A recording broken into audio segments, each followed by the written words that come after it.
인사 나누겠습니다. 샬롬. 네. 우리 주변에 있는 분들도 같이 인사하십시다. 한 주 동안 주의 은혜 가운데, 평안 가운데 지냈습니까? 샬롬. 인사 한번 합시다. 예. 잠언 말씀 같이 보겠습니다. 오늘 오전에 살펴볼 잠언 말씀은 잠언 14장 23절로 27절 말씀입니다. 잠언 14장 23절에서 27절 말씀까지 한 목소리로 읽도록 하겠습니다. 모든 수고에는 이익이 있어도 입술의 말은 궁핍을 이룰 뿐이니라. 지혜로운 자의 재물은 그의 면류관이요 미련한 자의 소유는 다만 그의 미련한 것이니라. 진실한 증인은 사람의 생명을 구원하여도 거짓말을 뱉는 사람은 속이느냐. 여호와를 경외하는 자에게는 견고한 의뢰가 있나니 그 자녀에게는 피난처가 있으리라.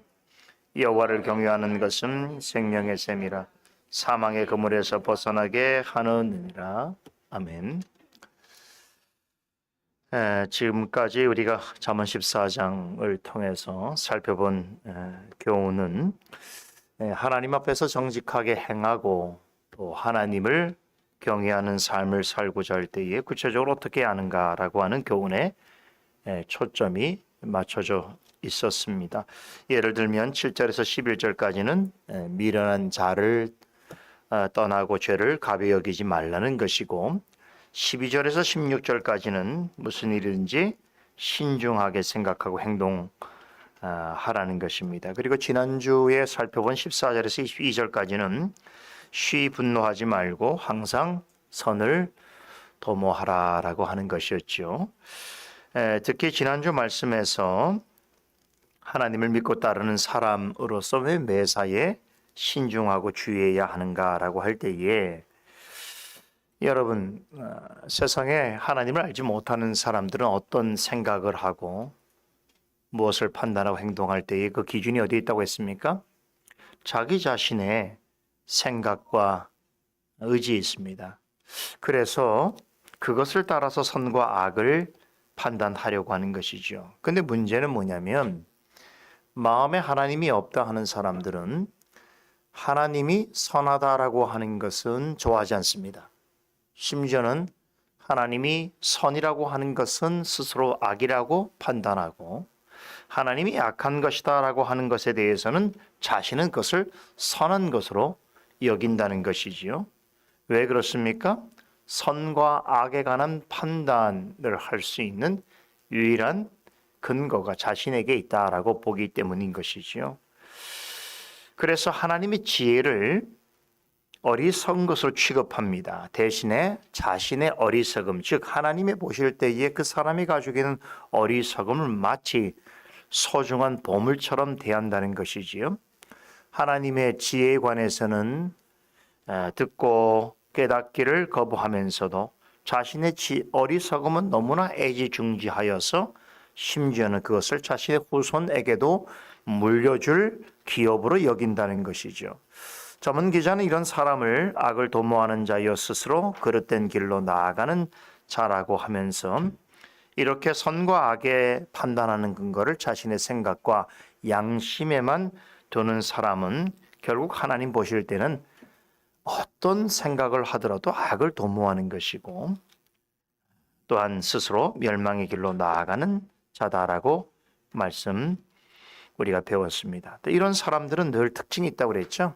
하나님 앞에서 성질 부리기를 좋아하고 왜냐하면 하나님의 생각과 자기의 생각이 다르기 때문에 하나님을 믿는 사람이 갖는 생각과 자신의 생각이 다르기 때문에 늘 성질을 부리고 악한 생각을 도모하고 또 어리석은 일을 행하는 자다라고 했습니다. 결국 이런 사람은 하나님께뿐만 아니라 사람에게도 미움을 받게 되는 것이다 라고 배웠지요. 자, 이렇게 지난주 본문은 하나님 앞에서 지혜로운 삶이라고 하는 것은 결국 하나님의 인자와 진리 가운데 살아가는 것이다 라고 하는 결론을 제시하면서 마무리되었습니다. 자, 오늘 이어지는 본문에서 자, 역시나 앞의 교훈을 그대로 받으면서 자, 하나님의 인자와 진리, 즉 하나님의 속성과 성품이죠. 그 가운데 살아가는 지혜로운 삶에 대해서 교훈하고 있는데 23절을 보면 하나님의 인자와 진리 가운데 사는 것과 정반대의 삶을 살아가는 사람의 한 가지 특징을 소개하면서 세 단락 내용이 시작되고 있습니다. 23절 다시 봅니다. 모든 수고에는 이익이 있어도 입술에 마른 공핍을 이룰 뿐이니라 라는 것이죠. 자, 아주 쉽게 말하자면 어떤 사람은 하나님의 인자와 진리와 상관없이 살아가는 사람이에요. 근데 나름대로 자신은 선과 악을 판단할 수 있는 근거가 있고 기준이 있다고 생각하는 사람이죠. 자, 그런데 하나님 보실 때는 어리석은 사람인데 이 사람의 특징이 뭐냐면 자, 할 일은 제대로 하지 않고 말만 한다는 거예요. 말을 앞세운다는 거예요. 자, 이 경우는 우리가 지난번에 14장 4절에서 재미있는 비유를 하나 발견했지요. 소와 구유에 관한 비유였는데 그것이 또 연상되는 말씀인 것이지요. 자, 무슨 일로 이익을 얻으려고 한다면 반드시 그에 합당한 수고와 노력을 해야 한다는 것이 지난 4절에 살펴봤던 소와 구유의 비유의 핵심인 것이지요. 자, 어떤 일이든 수고하고 노력을 하면 그에 상응하는 보상이 뒤따르게 되어 있다라고 하는 것입니다. 이것은 누구도 부인할 수 없는 인생의 이치죠. 하나님이 모든 사람의 마음에 양심에 새겨두신 자연의 도리 같은 것이에요. 하지만 어떤 사람은 그 일은 할 생각은 하지 않고 말만 한다는 것이. 잠언 기자는 그런 사람에게는 반드시 궁핍이 이르게 될 것이라고 말합니다. 여기서 입술의 말이라고 하는 것은 단지 입으로만 말하는 것을 의미하는 것이 아니라 사람으로서 마땅히 행해야 될 일을 하지 않고 있는 모든 형태의 게으름과 나태함, 그 성품 전체를 가리키는 것입니다. 마땅히 해야 할 일이 있음에도 불구하고 늘 게으르고 나태한 사람이 있습니다. 그런 사람에게 올 것은 무엇밖에 없다고요? 궁핍뿐이다라고 잠언 기자는 말합니다. 이런 삶의 원리는 영적인 생활에도 그대로 적용됩니다. 소로부터 얻을 유익이 크다는 것을 알기에 소를 키우는 데 있어서의 수고로움과 어려움이 있지만 노력하는 것이지요. 그러하듯이 하나님의 뜻대로 지혜롭게 살아가려고 한다면 다소 어려움과 힘듦이 있을지라도 부단한 노력과 애씀이 필요하다는 것입니다. 이 사실을 24절은 이렇게 전합니다. 지혜로운 자의 재물은 그의 면류관이요라고 하는 비유로 설명합니다. 여기서 재물은 면류관이라고 하는 것을 뜻하는 것인데요. 아무리 앞절에서 이익이란 말이 있죠. 같은 단어예요. 우리 한글 성경에는 다르게 번역되어 있으면 같은 말입니다. 자, 그렇다면 지혜로운 사람에게 재물이 된다는 것, 곧 면류관 같은 유익이 된다는 것은 무엇을 말하는가? 우리는 앞서 18절에서 이런 말씀을 배웠죠. 슬기로운 자는 지식으로 면류관을 삼느니라. 이 말씀을 연상케 합니다. 지혜로운 사람에게 면류관은 뭐라고요? 하나님을 아는 지식입니다. 여러분, 면류관이라는 게 뭘 의미하는 것입니까? 명예와 상급을 뜻하지요. 자, 그렇듯이 하나님을 참되게 아는 지식은 어떤 사람에게 있어서 가장 영예로운 명예고 가장 큰 상급이라는 것입니다. 그런데 이 세상에서 하나님을 아는 지식을 이렇게 면류관으로 생각하는 자, 가장 영예로운 명예고 가장 큰 상급으로 여길 줄 아는 사람은 오직 참된 그리스도인밖에 없습니다. 아무도 하나님을 바르게 아는 지식을 자신에게 있어서 명예와 상급으로 여기지 않습니다. 오직 하나님을 아는 그리스도인만이 그렇게 생각하며 살아갑니다. 그러면 어떻게 해야 하나님을 아는 지식을 면류관으로 삼을 수 있고 그것이 주는 진짜 유익을 누릴 수 있는가? 23절에 비추면 답이 나오지요. 하나님의 지식이 중요하다고 여러분 하는 말은 우리가 다 아는 건데요. 이걸 말만 해서는 안 된다는 것입니다. 하나님을 아는 지식이 우리에게 주는 유익이 있다는 것 교회를 다니면 다 압니다. 그런데 그것을 말만 해서는 안 되고 정말 하나님이 주시는 그 지식, 하나님의 지식을 통하여 유익을 누리려면 뭐를 해야 된다고요? 수고하고 애써야 한다는 거예요. 우리 모두가 아는 것처럼 우리 교회는 올해 한 가지 모토를, 성경 말씀을 모토로 삼아서 나아가고 있습니다. 디모데 후서 3장 14절 말씀이죠. 배우고 확신한 일에 거하라 라는 것이죠.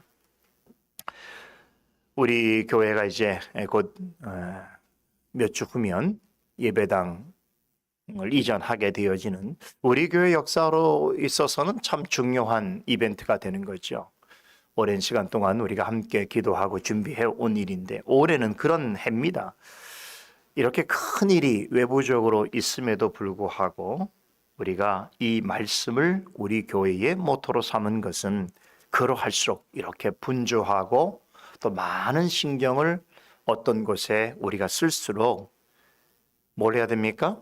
하나님을 아는 지식에 더 창념해야 되는 거예요.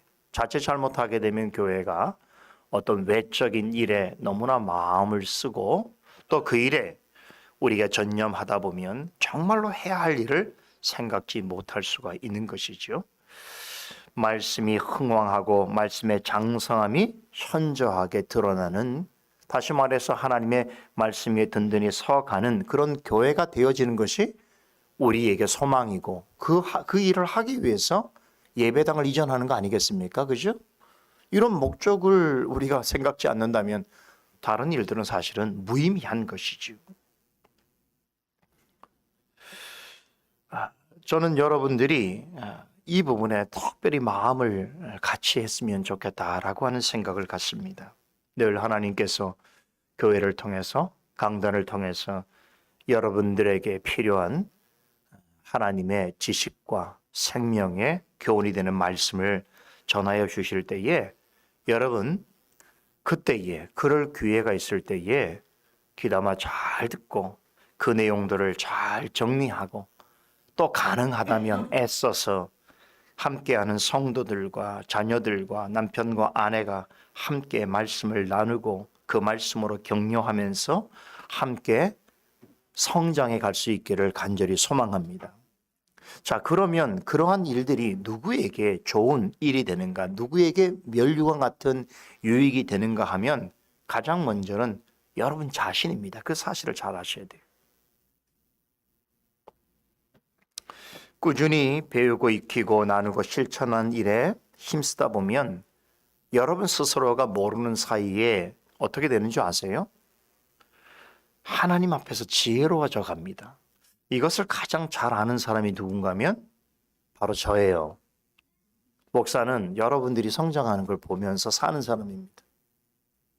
제가 이번 달에 이제 우리가 성찬 준비 신방이 있는데 여러분들에게 다 말 못하는 놀라운 사실들을 저는 알고 있는 게 많습니다. 이거를 발설을 해야 될 필요가 있기도 하고 어떤 데는 감춰야 될 일도 있는데 하나만 제가 발설을 하면 제가 성찬 준비 신방을 할 때마다 정말로 놀라운 사실들이 있습니다. 그리고 기대하는 사실들이 있습니다. 혹시 뭔지 아세요?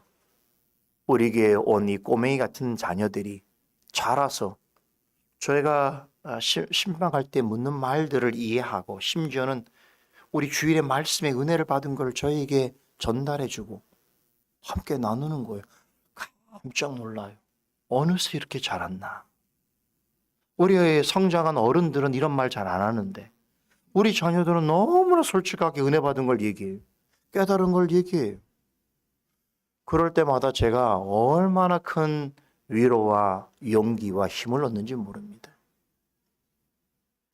그러면서 야, 이게 지혜로워져 가는 것이구나. 저 철없는 아이가, 저 철딱서니 없이 행동하던 아이가 어느새 이렇게 자라서 목사와 더불어 하나님의 말씀의 은혜를 나눌 정도의 자리에 앉아 있구나. 누가 이를 키웠을까? 누가 이를 이렇게 아름답고 복되게 자라게 하실까? 생각하게 되는 것이죠. 그러면 부모님에게도 감사하지만 하나님께 영광을 돌리게 됩니다. 그런 날 제가 여러분하고 신방을 잘 마치고 제가 돌아올 때 제 마음은 정말 환희의 찬가를 드리게 되는 그런 마음이 있는 것이죠. 여러분, 교회를 통해서 바른 가르침을 얻고 교훈을 얻는 것, 그것을 하나님의 지식으로 삼는 사람은요, 어떤 사람과 마찬가지냐면 자신의 머리에 하나님이 주시는 가장 아름다운 면류관을 얹고 있는 사람과 같습니다. 여러분이 소유한 하나님을 아는 참된 지식은 여러분의 영혼과 육체에 그리고 신앙과 삶에 아주 크고 실제적인 유익을 끼치게 됩니다. 그래서 여러분을 지금 여러분들의 모습보다 더 신실하고 더 멋지고 더 영예로운 성도로 만들어 가게 해줍니다. 그게 하나님을 아는 지식의 고매함이에요. 정말로 하나님 지식을 바르게 잘 깨닫고 그 지식대로 살고자 하는 사람은 하나님 앞에서 참 영예로운 사람이 됩니다. 그것을 이제 사람들이 알게 돼요. 주변에 있는 사람들이 깨닫게 되는 거예요. 그런 사람들이 있을 때에 야, 저 사람은 도대체 어떤 신앙을 가지고 있길래 어떤 믿음을 가지고 있길래 라고 하는 신앙적 호기심을 갖게 되고 굳이 오늘 꼭 교회를 갑시다라고 말하지 않아도 그가 가는 교회를 소망하고 그의 신앙을 존중하게 되어 있는 것입니다. 그런데 이렇게 되기 위해서 어떻게 해야 된다고 그랬습니까? 노력과 수고를 하지 않으면 안 됩니다. 항상 말과 핑계만 앞세우는 신앙생활이어서는 안 된다는 것이에요. 하나님을 바르게 알아가는 일에 있어서 게으르고 나태하면 어떻게 되는 줄 아세요? 아무리 시간이 지나도 좋은 결실을 맺을 수 없습니다. 몇십 년 동안 신앙생활을 하고 부모님 때로부터 교회 문턱을 닳듯이 교회를 왔다 갔다 하더라도 여러분 하나님을 아는 지식을 올바르게 갖지 않으면 영적으로나 지식적인 면에서 항상 쪼달리고 빈곤해질 수밖에 없습니다. 생각해 보세요. 어떤 농부가 매년 농사는 짓는데 수확할 게 없다고 생각해 보십시오. 그거 얼마나 비참한 것이, 얼마나 안타까운 일입니까? 교회를 오래 다녀도 신앙이 전혀 자라지 않는다고 생각해 보십시오. 이것은 참으로 부끄럽고 안타까운 일입니다. 자, 성도들 가운데 진짜 어린 아이는요, 여러분 이쁨이나 받지요. 좀 부족한 면이 있어도 다 우리가 이쁘게 사랑해 줍니다. 그런데 다 큰 어른이 매번 철없고 무지한 그런 아이처럼 행동한다고 생각해 보십시오. 이건 꼴불견인 것이. 신앙도 마찬가지입니다.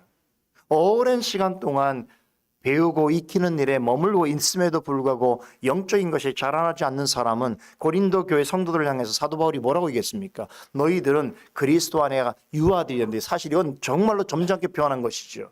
맨날 그리스도를 믿는다고 하면서도 그렇게 자라지 않는, 성장하지 않는, 성장이 중단된 그러한 여러분 환자 같다는 것이 정상적이지 않다는 거예요. 노말한 성도는 반드시 자라게 돼 있어요. 그렇게 많은 말씀을 듣고 그렇게 많은 은혜를 접하는데 영적으로 자라지 않는다는 것은 이것은 불가능한 일입니다. 그런데 돌아보세요. 여러분 스스로. 내가 잘 자라고 있는가? 정말 주시는 대로, 은혜를 주시는 대로, 말씀을 듣는 대로 그렇게 영적으로 잘 성장하고 있는가를 생각해 봐야 되는 거죠. 그렇지 않으면 몸만 큰 사람은 꼴불견인 것이. 그런데다가 생각도 부족해서 늘 교회 안에서 덕이 되지 못하고 유익이 되지 못하고 많은 사람들을 근심케 하고 교회를 우울하게 만드는 자리에 있는 성도라고 한다면 돌아보셔야 돼요. 그리스도 안에 있는 유아 같은 이입니다. 이런 사람을 24절 하반절에는 전문 기자는 미련한 자라고 부르면서 뭐라고 표현합니까? 그의 소유는 다만 그 미련한 것이니라고 지적합니다. 지혜로운 사람은 하나님을 아는 지식을 자랑스러운 기업으로 삼는 데 반해서 어리석은 사람의 자랑은 뭡니까? 자신의 미련함이에요. 오히려 미련한 것을 자신의 소유로 삼는다는 것이. 하지만 어리석은 사람은 자신이 자랑으로 삼는 그 미련함이라고 하는 것은 결코 누구에게도 유익이 되지 않겠지요. 자신뿐만 아니라 다른 사람에게도 전혀 도움이 되지 않습니다. 도리어 그 미련함으로 자신과 다른 사람을 멸망의 길로 인도하게 되는데 26절을 보세요. 방금 전에 자신의 미련함을 재물처럼 생각해서 그것을 쫓고 자기의 자랑으로 삼으려고 하는 삶을 뭐라고 표현했습니까? 26절에 보니까 항상 거짓말을 내뱉는 자라는 거예요. 그 거짓말로 자신과 남을 속인다는 거예요. 자, 들어보세요. 어떤 식으로 자신과 남을 속이는가 하면 신앙적인 면에서 이런 것입니다. 입으로 늘 하나님을 믿는다고 말하면서 내가 입으로 하나님을 믿는다고 말하니까 그 구원이 자동적으로 보장된다고 생각하는 사람들이 있습니다. 그저 입으로 하나님을 믿는다고 말하기만 하면, 그죠? 예수님께서 나의 모든 죄를 사하셨다는 것을 내가 머리로 알고 입으로 말하고 또 예수를 내 마음에 구주로 모시고 있다라고 하는 것을 말하면 여러분 무조건 자신의 구원이 완벽하게 보장된 것으로 이해하는 사람들이 있습니다. 이런 것을 믿음으로 얻는 구원이라고 생각하기도 하지요. 그렇습니다. 믿음으로 말미암는 구원이라고 하는 것은 성경적인 가르침입니다. 믿음으로 말미암아 구원 얻는다라고 하는 말은 이런 의미입니다. 구원은 하나님의 절대적인 주권적 사역이라는 거죠. 좀 어려운 말로 모노기즘이라고 하죠. 모노, 홀로, 기즘, 일한다는 거예요. 하나님께서 홀로 이루시는 것이 구원인 것입니다. 그래서 믿음에 의한 구원이라고 하는 것은 어떤 사람의 행위를 어떤 조건이나 원인으로 삼지 않는 것입니다. 그러니까 하나님이 우리를 구원하신다고 할 때에 너의 조건이 얼만큼 되어서 너가 어떤 상태에 이르기 때문에 내가 너를 구원하기로 하겠다라고 하는 것이 믿음으로 말미암는 구원이 아니라고. 사실 믿음도 하나님 주시는 선물이지요. 자, 그러나 이 말씀은 그렇다고 해서 구원 얻은 자에게 있어서 행위라고 하는 것이 아무짝에도 쓸모없는 것이고 무가치하다는 것을 말하는 것이 아닙니다. 구원을 얻는 데 있어서 행위라고 하는 것은 필수적인 것은 아니나, 왜냐하면 구원은 전적으로 하나님에 의해서 이루어지는 것이기 때문이죠. 그러나 그럼에도 하나님께서 이루신 참된 구원에는 반드시 선한 열매가 뒤따르게 되어 있습니다. 오직 은혜로 구원하시는 하나님께서는 구원하신 자에게 뭘 요구하십니까? 선한 행위를 요구하십니다. 즉 하나님의 주권적인 은혜로 구원받은 자임을 증명하고 증거하는 열매들을 원하신다는 것입니다. 구원의 영역에는 사람의 행위가 전혀 미치지 못하는 부분들이 있습니다. 예를 들어 하나님의 예정, 칭의, 중생 이런 것들은 전적으로 하나님께서 행하시는 사역이죠. 그런데 이러한 은혜로 구원 얻은 자에게 있어서 뭘 또 요구하십니까? 회개와 믿음과 성화와 순종과 복종을 요구하십니다. 구원론에서는 이렇게 사람의 선한 행위가 반드시 요구되어지는 부분도 매우 중요하게 다룹니다.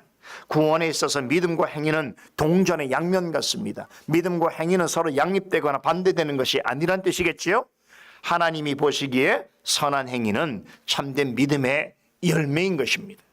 하나님께서 이루신 구원의 핵심은 구원을 얻기 위해서 사람이 무슨 일을 했느냐 하는 데 있지 않습니다.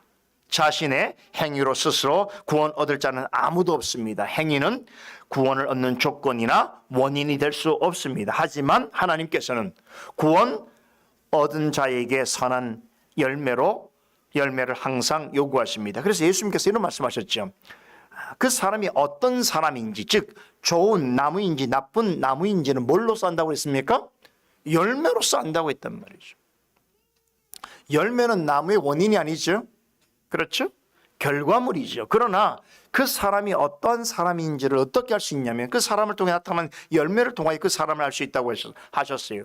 좋은 나무마다 아름다운 열매를 맺고 못된 나무가 나쁜 열매를 맺나니 좋은 나무가 나쁜 열매를 맺을 수 없고 못된 나무가 아름다운 열매를 맺을 수 없느니라 라고 분명히 가르치셨습니다. 우리 스스로가 구원 얻기에 합당한 좋은 나무가 될 수 없습니다. 왜 그렇습니까? 우리는 이미 죽어 말라빠진 가지 같은 인생입니다. 그런데 하나님께서 그런 우리의 죽은 가지 같은 우리를 그리스도의 생명나무에 접붙여 주심으로 우리가 좋은 열매를 생산해낼 수 있는 자가 되어진 것입니다. 그렇다면 좋은 나무인 것을 어떻게 입증할 수 있는가? 바로 열매입니다. 포도나무에 포도가 열리는 것이 당연하듯이 구원 얻은 자의 삶 속에서 선한 행위가 나타나는 것은 이건 너무나 자연스러운 당위입니다. 당위 아시죠? 당연한 일이라는 것이. 말로만 구원받았음을 강조할 뿐 구원 얻은 열매는 없어도 된다라고 말하는 것은 복음이 아닙니다. 이것은 가짜 복음입니다. 이런 것을 복음이라고 전하는 사람들은 그리스도의 복음을 왜곡하고 변질하는 거짓 선생입니다. 25절 상반절을 보세요. 진실한 증인은 증인인 사람은 사람의 생명을 구원한다고 말합니다. 어떤 사람이 다른 사람의 생명을 구원한다고 말합니까? 바로 진실한 사람인데, 진실한 사람이 어떤 사람이에요? 진실을 말하는 사람이죠. 그렇다면 사람의 생명을 구하는 진실이란 무엇이겠습니까? 하나님의 말씀이지요.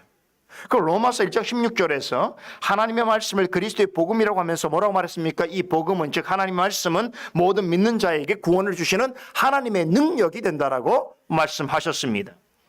하나님께서는 죄인을 구원하시는 능력을 무엇을 통해서 이루십니까? 말씀을 거룩한 방편을 삼아서 이루신다는 거예요. 이때 말씀을 진실하게 전하는 증인들을 하나님의 거룩한 도구로 사용하십니다.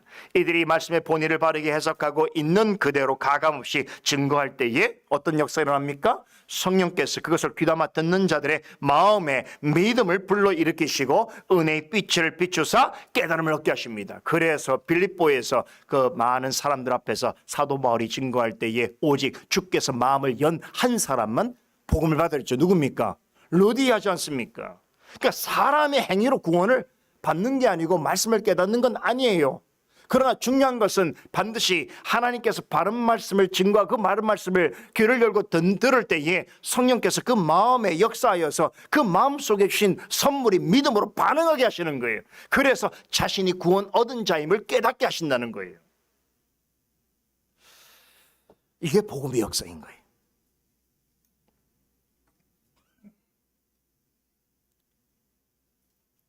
그렇게 해서 복음을 들은 사람들이 어떻습니까? 생명의 샘이신 하나님 앞으로, 주님 앞으로 겸손히 나오게 되는 것이죠. 이렇게 하나님께서 죄인을 사망에서 생명으로 건져내시기 위해 구별하여 부르신 진실한 증인이 전하는 말씀을 듣고 깨닫는 사람이 어떤 사람인가? 여호와를 경외하는 자입니다. 이어지는 26절은 여호와를 경외하는 자에게는 곧 하나님께서 사람의 생명을 구원하시기 위해 구별하여 보내신 신실한 증인이 전하는 말씀에 귀를 기울이고 말씀을 지켜 행하게 될 때에 하나님께서 주시는 보상에 관해서 언급합니다. 참 감사한 일이죠. 하나님께서는 우리에게 구원만 주실 뿐만 아니라 구원의 삶을 살 수 있는 보상도 주시는 거예요. 그러니까 참 이게 부모의 마음이 아니가 싶어요. 우리 자녀들이 다 부모를 통하여 살아가지만 그렇잖아요. 다 주어지지만 우리 자녀가 또 무엇을 마땅히 하면, 이거 특별히 잘하는 게 아닌데 마땅히 해야 될 자녀가 하는 건데 부모는 또 그걸 사랑스럽잖아요. 그래서 선물을 더 주는 거예요. 그죠? 그렇죠. 그런 마음이 다 하나님께서 우리에게 주신 마음인 것이죠. 여기에 무슨 보상이 있습니까? 여호와를 경외하는 자에게 견고한 의뢰가 있으며 그들의 자녀들에게 피난처가 있으라고 말씀하십니다. 견고한 의뢰란 하나님을 전적으로 의지하고자 하는 마음과 능력을 의미합니다. 여러분, 하나님께서는 거룩한 두려움을 가지고 자원하는 기뻐하는 마음으로 하나님을 경외하는 자에게 그런 행위를 더할수록 하나님을 절대로 신뢰하고 더욱 의지하고자 하는 그러한 마음, 즉 견고한 의뢰를 주십니다. 왜 그렇습니까? 하나님을 경외하는 자는 하나님의 자녀이기 때문입니다. 하나님은 자신의 자녀들에게 견고한 의뢰가 되어 주실 뿐만 아니라 또 친히 안전한 피난처가 되어 주신다고 약속하셨습니다. 출애굽기 20장 6절에 여러분 이런 말씀이 있죠. 아주 중요한 말씀인데 하나님을 사랑하고 그 계명을 지키는 자에게는 어떻게 은혜를 베푸신다고요? 언제까지? 천대까지 은혜를 베푸신다고 말씀하십니다. 하나님을 진실로 경외하는 사람은 여러분 자신만 구원받게 되는 것이 아니라 그 사람을 인하여서 어떻습니까? 그와 함께하는 자들, 그의 남편, 그의 아내, 자녀들 또한 구원을 받는 은혜를 그들도 함께 누리게 되는 것입니다. 나아가서 그의 가정을 비롯해서 그가 속해 있는 공동체가 하나님의 보호하심과 인도하심 가운데 있게 되는 것입니다. 당장의 어떤 상황 가운데 악인들이 많아서 심판받아 마땅한 자리도 하나님께서 하나님을 신실하게 믿고 하나님을 경외하는 자가 있을 때 하나님께서 그 자리를 보존하시고 그로 인하여서 심판을 유예하시기도 하시고 또 그로 말미암아서 다른 주변에 있는 사람을 하나님의 경건한 은혜의 자리로 인도해 주시기도 하는 것이 그 믿는 사람, 하나님을 경외하는 신실한 성도가 너무나 중요한 것이. 그런 성도 한 사람이 어떤 가정의 가문의 사회에 속해 있다는 것은 오히려 그 사람 때문에 그 가정과 가문과 사회가 유지되는 것이에요. 그렇죠. 소돔과 고모라 성의 역사를 보세요. 그렇죠. 마지막으로 27절을 보십시다. 잠언 기자는 방금 전까지 신술한 내용을 좀 더 확정적으로 설명하면서 마무리합니다. 27절을 다 같이 읽습니다. 여호와를 경외하는 것은 생명의 셈이라 사망의 그물에서 벗어나게 하느니라. 자, 이 말씀을 기억하는 분은 제가 천재라고 말씀을 드리겠습니다. 이 말씀 어디서 봤죠? 우리 이미 공부했었는데 기억나세요? 예, 우리 교회는 천재가 아무도 없다는 사실을 여러분, 하나님 믿는 데는 천재가 없어야 돼요. 교만해지거든요. 그죠? 우리 잠언 13장 14절 보세요. 이미 말씀하셨잖아요. 지혜 있는 자의 교훈은 생명의 셈이라 사람으로 사망의 그물을 벗어나게 하느니라. 이 말씀이죠. 그런데 보세요. 다른 점이 있죠. 뭐가 한 가지 다릅니까? 13장 14절에서는 지혜 있는 자의 교훈이라는 말, 그것이 27절에서는 여호와를 경외함이라고 하는 말로 바뀌었습니다. 자, 이것이 주는 중요한 교훈을 전하고 마치겠습니다. 하나님의 지혜인 말씀과 하나님을 경외하는 것은 어떻다는 거예요? 뗄래와 뗄 수 없는 관계가 있다는 것이죠. 하나님을 경외하고 그분 앞에서 정직하게 살고자 한다면 하나님의 지혜의 말씀을 듣고 깨달아야 한다는 것입니다. 하나님의 말씀을 귀담아 듣지 않고 깨달음을 얻지 않고는 하나님을 경외하고 하나님 옆에 정직하게 행하는 삶을 살 수 없다는 것이 잠언 기자가 반복적으로 강조하는 교훈인 것입니다. 하나님을 경외한다는 것은 결국 하나님의 말씀을 청종하는 것입니다. 하나님께서는 이렇게 당신의 지혜의 말씀을 듣고 따르는 자에게 큰 은혜와 복을 베푸십니다. 그 중에서도 가장 크고 아름다운 복은 무엇이겠습니까? 영원토록 사망의 그물로부터 벗어나게 해주시는 것이겠죠. 그러므로 영원한 생명을 풍성히 누리게 해주시는 것입니다. 그렇다면 이 약속의 말씀을 믿는다면 어떻게 해야 될 것인가? 다시 우리 처음으로 돌아가게 되겠죠. 지혜의 말씀을 듣고 순종하는 일에 부단히 힘써야 하는 것입니다. 말씀을 따라서 하나님 앞에 정직히 행하고 하나님을 경외하는 삶을 살아가려고 부단히 노력해야 하는 것입니다. 그렇게 하는 사람은 반드시 오늘 잠언 말씀을 통해서 제시해 준 은혜와 복을 맛보아 누리게 될 것을 믿습니다. 기도하십시다. 거룩하신 하나님, 이 복되고 아름다운 주일에 우리에게 잠언의 말씀을 통해서 다시금 우리 자신을 돌아보고 하나님 앞에서 하나님을 경외하며 정직히 행할 바가 무엇인지에 대하여 깨닫게 하여 주심을 감사드리옵나이다. 그런 마음으로 주님 앞에 나아가 예배드리며 살아가기를 원할 때에 오늘도 말씀을 통하여 우리에게 약속하신 하나님의 자녀에게 주시마 하신 은혜와 복을 맛보아 누리며 살아가게 될 줄로 믿사오니 오늘도 주 안에서 그런 복된 주님의 날이 될 수 있도록 지켜주시고 우리의 마음과 심령으로 하나님께 드리는 모든 것들을 받아 기뻐하여 주시옵소서. 감사드리며 예수 그리스도 이름으로 기도드리옵나이다. 아멘.